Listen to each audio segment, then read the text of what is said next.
अविरल करने के लिए आप सब आगे आए। श्री प्रीतम धाम दशमेश घाट चैरिटेबल ट्रस्ट 40 दिन की यात्रा, पद यात्रा पूरी दिल्ली में भ्रमण किया और माँ यमुना को स्वच्छ निर्मल अविरल बनाने के लिए सभी को जागृत किया। 3 करोड़ की जनसंख्या रहती है। अगर आपके मन में विचार आ जाए तो ये एक दिन में माँ यमुना स्वच्छ निर्मल अविरल हो सकती है।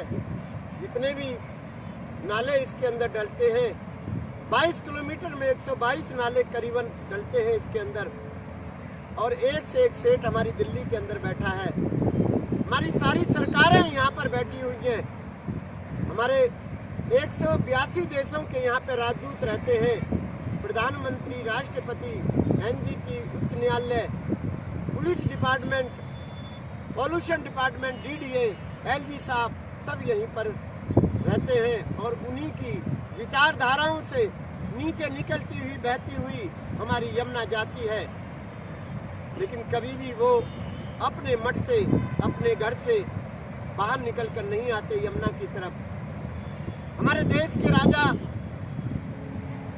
बड़ी बड़ी जगहों पे जाते हैं और दिल्ली के अंदर ही रहते हैं, कभी भ्रमण नहीं करते यमुना की हालत कैसी है। ये भी एक विचार सोचने वाला है।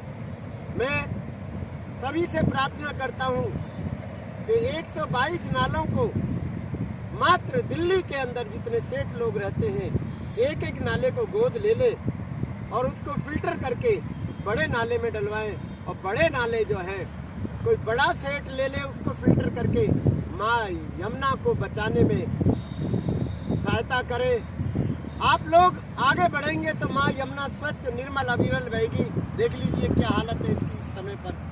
सांस लेने में भी दिक्कत हो रही है, सांस ले नहीं पा रही है, अविरल नहीं हो पा रही है। इसका पूरा परिवार मर गया है। ये हमने ही मारा है और इसका हमें दंड देना पड़ेगा। माँ यमुना हम सबको दंड देगी, ये तो निश्चित है। माँ का जो जल हमें मिलता है स्वच्छ निर्मल अविरल नहीं मिलता, इसी को फिल्टर करके हम सबको दिया जाता है। और धीरे धीरे दिल्ली वासियों 3 करोड़ की जनसंख्या के अंदर बहुत सारी बीमारियां उत्पन्न हो गई हैं। हार्ट अटैक, कैंसर और सिरोसिस की बीमारी, बहुत सारी बीमारियों का समावेश धीरे धीरे इकट्ठा होता जा रहा है केवल वो यमुना के जल के द्वारा और प्रदूषण यानी वायु के द्वारा। हमारे ये मौलिक अधिकार हैं, इनको भी वंचित किया जा रहा है। सरकारें कोई भी बने आपके 5 साल के अंदर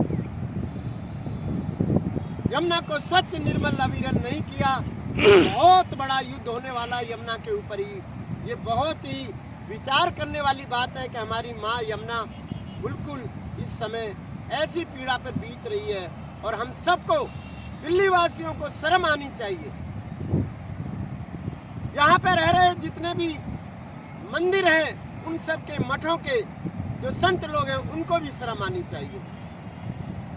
ये पीड़ा हमारी वेद माताओं की धरोहर है और हमने क्या हालत कर दी है। पीड़ा है हम सब की। मैं हरिदास बाबा, पद यात्री, धर्म योद्धा, दिल्ली में घूमता रहा और सभी ने मिलकर, हमने यहाँ पे सभी धर्म योद्धा खड़े हैं, पदयात्री यमुना बचाओ यात्रा के, और सभी ने मिलकर ये बीड़ा उठाया है कि माँ यमुना को स्वच्छ निर्मल अविरल करना है।